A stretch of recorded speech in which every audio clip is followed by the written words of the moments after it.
வணக்கம், நான் உங்கள் தோழி நர்மதா. இன்றைக்கி புதினா துவையல் செய்ய போகிறோம். அதுக்கு இஞ்சி, பூண்டு, கொஞ்சமாக புளி ஊற வச்சது, கார மிளகாய்த்தூள், உப்பு,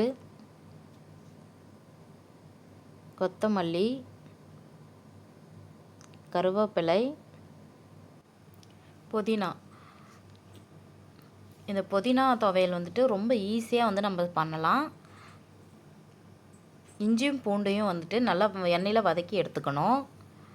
அதுக்கப்புறம் ஒரு மிக்ஸி ஜாரில் நம்ம வதக்கி வச்சுக்கிற இஞ்சி பூண்டை சேர்த்துக்கணும்.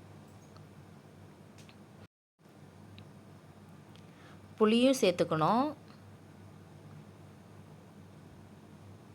ஒரு 2.5 ஸ்பூன் கார மிளகாத்தூள் நான் சேர்த்துக்கிறேன். உங்களுக்கு எப்படி காரம் வேணுமோ அதுக்கேற்ற மாதிரி நீங்களும் சேர்த்துக்கலாம்.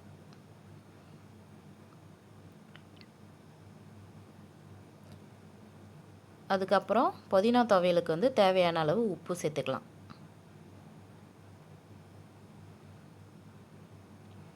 இப்போ அந்த மல்லி, புதினா, கருவேப்பிலை எல்லாத்தையும் நான் நல்லா கழுவி அலசி தண்ணி இல்லாமல் வச்சுருக்கேன்.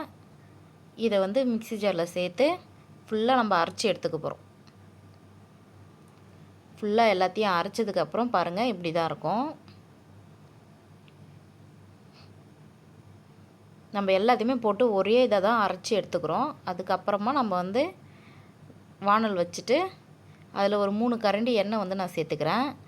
உங்களுக்கு எவ்வளோ எண்ணெய் வேணுமோ நீங்கள் சேர்த்துக்கோங்க. இது துவையல் அப்படின்றதுனால நான் கொஞ்சம் எண்ணெய் அதிகமாக சேர்த்துக்கிறேன். இது ரொம்ப ஈஸியாக நம்ம பண்ணிடலாம். ஏன்னா நம்ம எதையுமே நம்ம வதக்கல, ஒன்லி இஞ்சி பூண்டு மட்டும்தான் நம்ம வதக்குறோம். மற்றபடி புளி, கார மிளகாத்தூள், புதினா, மல்லி, கருவேப்பிலை, உப்பு எல்லாத்தையுமே போட்டு ஒன்றா மிக்சியில் அரைச்சி இதை மாதிரி எண்ணெய் ஊற்றி எண்ணெய் காஞ்சதும் நம்ம அரைச்சது எல்லாத்தையும் போட்டு நல்லா வதக்கணும். இது நல்லா வதங்கி நல்லா சுண்டி வரணும். இப்போ பாருங்கள், நான் வதக்கி கொஞ்சம் நேரம் ஆயிடுச்சு.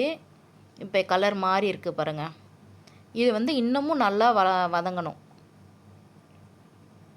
நம்ம இன்னும் கொஞ்சம் நிறைய எண்ணெய் ஊற்றினா கூட நல்லாயிருக்கும். இப்போ பாருங்கள், வதங்கி இப்போ நம்ம வானலில் ஒட்டாத அளவுக்கு வந்துடுச்சிங்களா. இப்போ நம்மளுடைய புதினா துவையல் ரெடி ஆகிடுச்சு. இந்த புதினா துவையல் நம்ம சாதத்தோடு சேர்த்தும் சாப்பிட்லாம். இட்லி, தோசை எல்லாத்துக்குமே நல்லாயிருக்கும். என்னுடைய வீடியோ பிடிச்சிருந்ததுன்னா லைக் பண்ணுங்கள், கமெண்ட் பண்ணுங்கள், ஷேர் பண்ணுங்கள். மறக்காமல் சப்ஸ்கிரைப் பண்ணிவிடுங்க. பக்கத்தில் இருக்க பெல் பட்டனையும் கிளிக் பண்ணுங்கள். பெல் பட்டன் கிளிக் பண்ணால் தான் நாங்கள் போடுற வீடியோ உங்களுக்கு உடனுடனே நோட்டிஃபிகேஷனில் வரும். மறக்காமல் மிஸ் பண்ணாமல் பார்ப்பீங்க. தேங்க்யூ. பாய்.